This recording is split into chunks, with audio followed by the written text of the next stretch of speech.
नमस्कार, विंध्या टाइम्स में आपका स्वागत है। आज हमारे साथ खास मेहमान हमारे स्टूडियो में एक ऐसे व्यक्ति हैं जिन्होंने रीवा में एडीपीओ के रूप में एक लंबा अनुभव रहा है। आप 2014 से 2022 तक एडीपीओ के रूप में रीवा में सेवाएं दी हैं। आपका selection Uttar Pradesh high court के थ्रू एडीजे के रूप में हुआ है। हमारे साथ आज मौजूद हैं स्टूडियो में। हमारे साथ हैं आज मनोज तिवारी जी। बहुत स्वागत करना चाहूँगा आपका विंध्या टाइम्स में। धन्यवाद। पहला सवाल, क्योंकि रीवा में एक लंबा अनुभव रहा, 2014 से आप लगातार रीवा में एडीपीओ के रूप में रहे हैं। रीवा में आपराधिक न्याय प्रणाली की अगर बात करें तो किस तरह की चुनौतियां देखते हैं? क्योंकि सीमावर्ती क्षेत्र है, उत्तर प्रदेश से लगा हुआ पूरा इलाका है, तो किस तरह की चुनौतियां देखते हैं? देखिए, आपराधिक प्रणाली में यहाँ पे चूँकि सीमावर्ती क्षेत्र होने के कारण अपराध जो है दोनों ही राज्यों में घटित करने वाले जो अपराधी हैं, यहाँ के अपराधी वहाँ चले जाते हैं और वहाँ के अपराधी यहाँ चले जाते हैं, जिससे प्रशासनिक समन्वय स्थापित करना पड़ता है पुलिस प्रशासन को। न्यायालयों में भी अपराधियों को वहाँ पे रिमांड करने के लिए या वहाँ के अपराधी जो पकड़े गए हैं यहाँ रिमांड करने के लिए समय लगता है। तो ये एक चुनौती रहती है। और साथ में यहाँ पे एक मूल समस्या जो यहाँ की न्याय प्रणाली की है, यहाँ पे फरियादी जो है वो जब उसके साथ कोई घटना घटती है उस समय तो बहुत ही एक्टिव रहता है, तो वो एफआईआर करा देता है थाने में जाके। लेकिन इन्वेस्टिगेशन होने के दौरान जब अपराधी जो है गिरफ्तार हो जाता है और वो जेल चला जाता है, तो उसके बाद उसकी आत्मसंतुष्टि हो जाती है कि वो तो जेल चला गया। वो न्यायालय में आके न्यायालीन प्रक्रिया का भाग बन के और अपने केस को डिस्पोज ऑफ करे, ऐसी उसकी मंशा जो है यहाँ कम पाई जाती है। तो ये एक समस्या है यहाँ की कि मूलभूत समस्या की जो फरियादी है वो न्यायालय में आके पार्टिसिपेट नहीं कर पा रहा है पूरा। क्योंकि जो आपराधिक न्याय प्रणाली है उसमें रीवा का रेशियो बहुत ज़्यादा है, उसको किस तरह देखते हैं? चूँकि रीवा एक पहले से ही समृद्ध राज्य के रूप में यहाँ पे इसकी एक गौरवशाली सभ्यता रही है और यहाँ पे समृद्धि भी अच्छी है, तो यहाँ पे एक नशे का जो है बाहरी राज्यों से जो नशे का कारोबार है यहाँ पे कुछ उच्चतम दर्जे का है। साथ ही रीवा चूँकि सुदूर एरिया है, मध्य प्रदेश का पूरब में पड़ता है, तो यहाँ पे जो है जो बाहरी टेररिस्ट गतिविधियाँ हैं वो भी होती हैं। अभी हाल ही में पिछले साल 26 तारीख को बम रखने की घटनाएं जो है मनगवा में हुई थी। तो ये पहले से ही एक सुदूर क्षेत्र के कारण यहाँ पे अपराधी जो हैं एक फ्रूटफुल उनके लिए ये एक कंडीशन बनती है। लेकिन उसके बावजूद भी न्याय प्रशासन और जिला प्रशासन और पुलिस प्रशासन बहुत मुस्तैदी से यहाँ पे कंट्रोल कर रही है। अब जहाँ तक अपराध बढ़ने की बात है तो कन्विक्शन रेट नीचे है, क्योंकि लोग आके होस्टाइल हो जा रहे हैं। इन्वेस्टिगेशन में जहाँ तक थोड़ी बहुत खामियां हैं हम लोगों को दूर करने का प्रयास किया जाता है जब पुलिस हम लोगों से पूछती है, लेकिन मूलभूत समस्याएं होस्टाइल की है। यहाँ पे लिंगर ऑन होता है लंबा, तो जब लिंगर ऑन जब केस में लंबा हो जाता है तो या तो जो फरियादी हैं, साक्षी हैं, वो न्यायालय में नहीं आ पाते, या न्यायालय जो फैक्ट है वो पूरे के पूरे न्यायालय के सामने नहीं आ पाते, जिससे अपराधी छूट जाते हैं। जब न्यायपालिका की बात आती है तो एक सवाल हमेशा से बड़े लंबे समय से उठता आया है कि जो न्यायपालिका में केसेस पेंडेंसी है, ओल्ड केसेस पेंडेंसी है, वो बहुत ज़्यादा है। उसको दूर करने के लिए लगातार प्रयास किए जाते हैं, लेकिन ग्राउंड जीरो में वो चीज़ें न्यायपालिका के द्वारा देखने को नहीं मिलती हैं। कहीं ना कहीं एक लंबा समय हो जाता है न्याय पाने में लोगों को। उसे किस तरह देखेंगे? देखिए, इस समस्या से जो है पूरा देश जूझ रहा है कि जो पेंडेंसी है वो ज़्यादा है, और ये स्वीकार्य है। क्योंकि यूएनओ रिपोर्ट्स जो है वो ये कहती है कि जितने पर लाख पे जितने कोर्ट्स होने चाहिए वो हैं ही नहीं। यहाँ जजेस की संख्या बहुत कम है, और केसेस जो कि हमारे पास जनसंख्या का एक बहुत बड़ा दबाव है, तो केसेस ज़्यादा होंगे। जब लोग ज़्यादा रहेंगे तो उनके राइट्स और जो लाइबिलिटीज़ हैं वो ज़्यादा इन्फ्रिंज होंगी, और जितने ही ज़्यादा राइट इन्फ्रिंज होंगे उतने ज़्यादा केसेस बनेंगे। अब उस अनुपात में जजेस की संख्या ना होना या पुलिस प्रशासन में पुलिस की संख्या ना होना या अभियोजन अधिकारियों की संख्या ना होना, कहीं ना कहीं संख्या का बहुत बड़ा एक अच्छा जज भी यदि उसके पास 10 केसेस हैं तो वो क्वालिटी में दे सकता है, लेकिन उसी के पास यदि 1000 केसेस हैं, अब एक दिन में यहाँ पे जो रेशियो है 50-50 केसेस का है, संभव नहीं है एक जज के लिए 50 केसेस में वर्क कर पाना। तो उस कोर्टों की संख्या बढ़ानी पड़ेगी और सारे अधिकारियों की संख्या जो उनके सपोर्टिंग है उन्हें भी बढ़ाना पड़ेगा, इंफ्रास्ट्रक्चर भी डेवलप करना पड़ेगा और कहीं ना कहीं जो ये नवीन सूचना तकनीकी आई है आईटी, उसका भी प्रयोग करना पड़ेगा, जो आजकल हमारे न्यायालयों में हो रहा है। ई कोर्ट सर्विसेज के थ्रू लोग जानकारी पा रहे हैं और इस सत्य से तो इनकार नहीं किया जा सकता कि पेंडेंसी ज़्यादा है और न्याय पाने में देरी हो रही है, लेकिन कहीं ना कहीं इसे दूर करने के लिए लोक अदालतों के माध्यम से और तकनीकी के माध्यम से हम इसको कम करने का प्रयास कर रहे हैं और निकट भविष्य में मैं इस आशा के साथ रहता हूं कि ये धीरे धीरे ये पेंडेंसी कम होगी, क्योंकि डिले न्याय पाना अनजस्टिस है। ठीक है, यानी सीधे तौर पे केसेस पेंडेंसी बिल्कुल है और इसके लिए तमाम प्रयास किए जा रहे हैं कि किस तरह से इसको कम किया जाए। ठीक है, एक सवाल हमेशा उठता है सरकार के ऊपर कि कहीं ना कहीं मध्य प्रदेश या पूरे देश की कहें न्यायपालिका गवर्नमेंट के प्रेशर में काम करती है। मध्य प्रदेश में भी हाल ही में पंचायत चुनाव हुए, पंचायत चुनावों की जब बात आई तो वो सवाल बहुत तेज़ी से खड़े हुए विपक्ष के द्वारा और तमाम लोगों के द्वारा कि सरकार के प्रेशर में कहीं ना कहीं न्यायपालिका है। इस पे क्या कहना चाहेंगे? देखिए, मैं आपको सुनिश्चित कर दूं, जितना मैं अपने दायरे में रह के सुनिश्चित करना चाहता हूं कि न्यायपालिका स्वतंत्र है। यहाँ पे ये एक जो एक सेंस बनता है कि न्यायपालिका प्रेशर में काम करती है, ऐसा नहीं है। न्यायपालिका न्याय के दायरे में रह के, उसको इंस्टीट्यूट के दायरे में रह के काम करना पड़ता है। जो उसके पास दस्तावेज आते हैं, जो उसके पास ग्रीवियांसेज आते हैं, उस पर उसको फैसला करना रहता है। वो जनमानस में क्या जनमानस है, उनकी भावनाएं क्या हैं, उसे देखकर उसका फैसला नहीं होता। उसका फैसला एविडेंसेस पे होता है, उसका फैसला कानून पे होता है।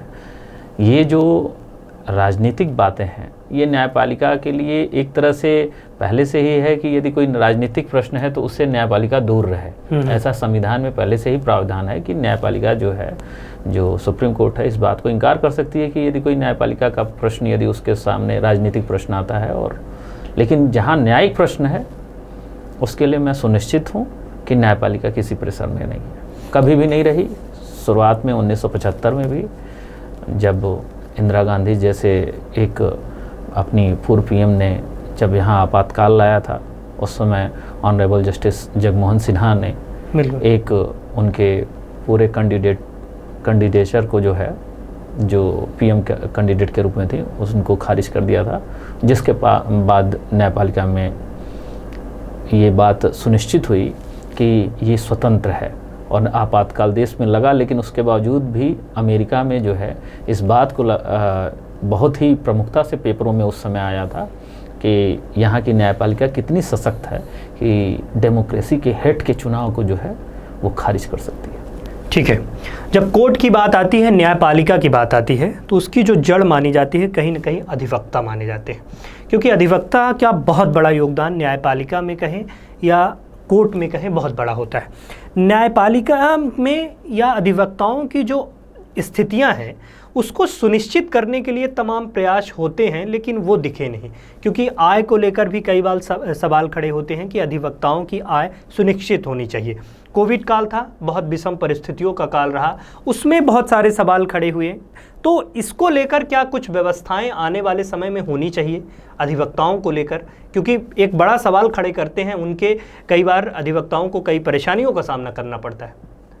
देखिए, आपने एक मानवीय मूल्यों वाली बात की है। यह अधिवक्ता के लिए तो है ही, लेकिन मानव मूल्य भी है कि यदि किसी के पास जो है उसके प्रोफेशन को लेकर, और यदि वो रोज़गार उसके जीविकोपार्जन के लिए उपयुक्त नहीं है, तो निश्चित है उसका सुनिश्चित एक निश्चित राशि होनी चाहिए कोविड काल की जहाँ तक आपने बात कही कि कोविड काल पूरे मानव समाज के लिए, न सिर्फ अपने देश के लिए बल्कि पूरे विश्व के लिए एक चुनौती बना रहा।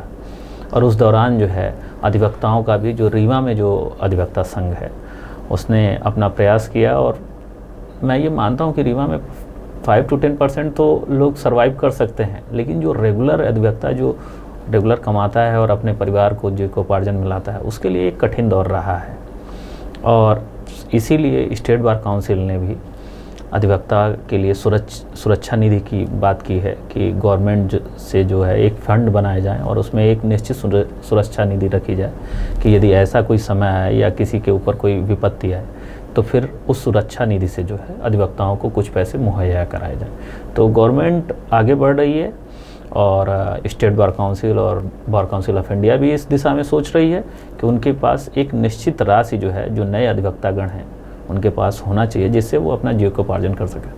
ठीक है, अब कुछ व्यक्तिगत सवालों की ओर जाते हैं, क्योंकि बड़ा लंबा अनुभव रहा है। 2008 में आप चयनित हुए, आज 2022 है। एडीपीओ के रूप में एक लंबा अनुभव आपका रहा। कई युवा इस क्षेत्र में अपना कैरियर बनाना चाहते हैं, लेकिन मन अटकता है। कई बार चाह के कुछ चीज़ों में फिर पीछे रह जाते हैं, या कहें कि गैपिंग हो जाती है।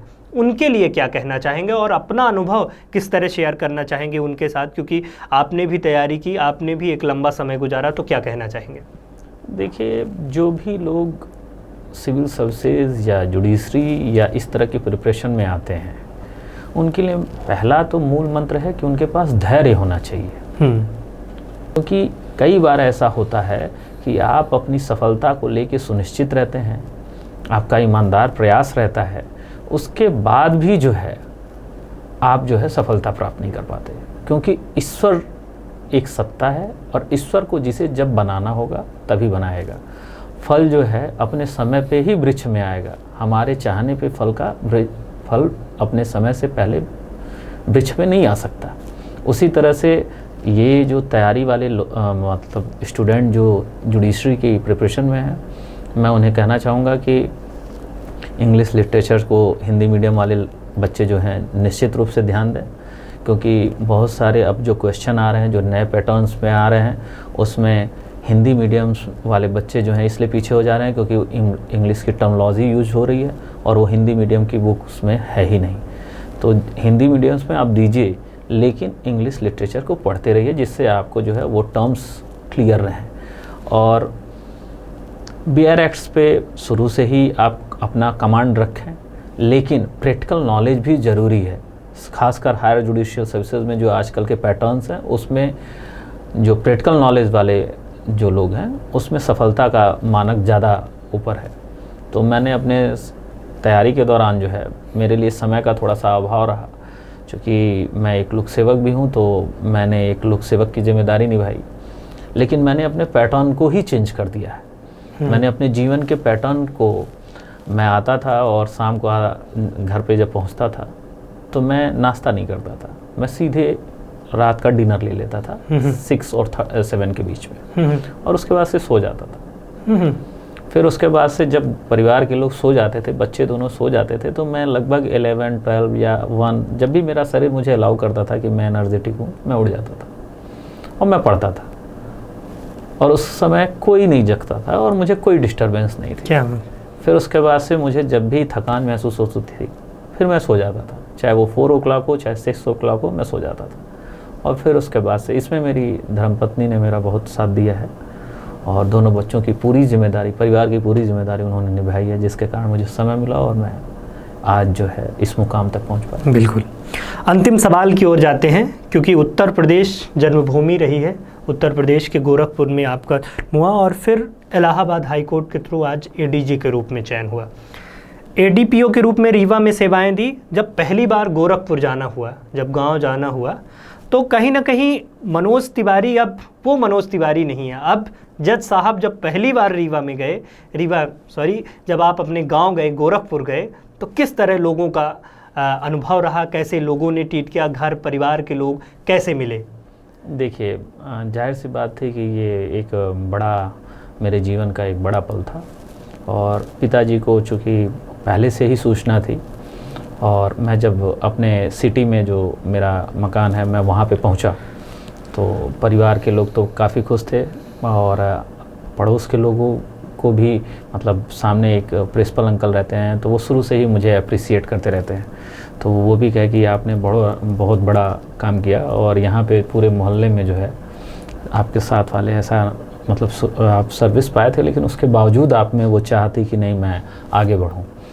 उसके बाद पिताजी गांव ले गए, मैं गांव गया तो गांव का माहौल एकदम चेंज था, क्योंकि मैं अपने गांव में पहली बार जो है कोई न्यायाधीश का पद पाया हुआ आदमी प्रवेश किया था। तो लोग देखने आए थे, गौरवान्वित अनुभव कर रहे हैं। हाँ, वो देखने आए थे कि कौन है मनोज बाबू। तो बूढ़ी बूढ़ी औरतें 70 साल की, एक औरत का आवाज़ आई कि मुझे वो दिखाई नहीं दे रहे हैं दूर से, और वो आवाज़ मेरे कान में पड़ गई। तो मैंने कहा कि माता जी आप वहीं रुकिए, मैं वहीं आता हूँ। क्या बात है। तो मैं अपने घर से उनके पास चला गया, वहाँ 5-7 औरतें थीं। तो फिर उन्होंने कहा कि बहुत अच्छा है, अब आप हम लोगों के लिए वृद्धों के लिए भी काम करिएगा। तो मैंने कहा कि देखिए हमारे लिए आप ही नहीं, हमारे लिए पूरा समाज है जिसके लिए मुझे काम करना है, और ईश्वर ने यदि मुझे ये दिन दिया है तो मैं कोशिश करूँगा कि मैं उनके द्वारा जो है, जो मुझे पद दिया गया है, उस कर्तव्य को मैं निर्वहित कर सकूँ। बहुत बहुत धन्यवाद आपका हमारे साथ बातचीत करने के लिए। तो ये थे हमारे साथ मनोज तिवारी जी, एडीपीओ के रूप में रीवा में हैं। एडीजी के रूप में आपका चयन इलाहाबाद हाई कोर्ट के थ्रू हुआ है और आप एडीजे के रूप में आप उत्तर प्रदेश में सेवाएं देंगे। आज हमारे साथ खास बातचीत के लिए मौजूद थे।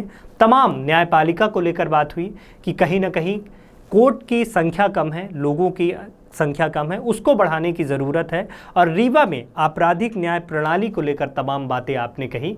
तो आज बहुत पॉजिटिव वे में आपने बात कही।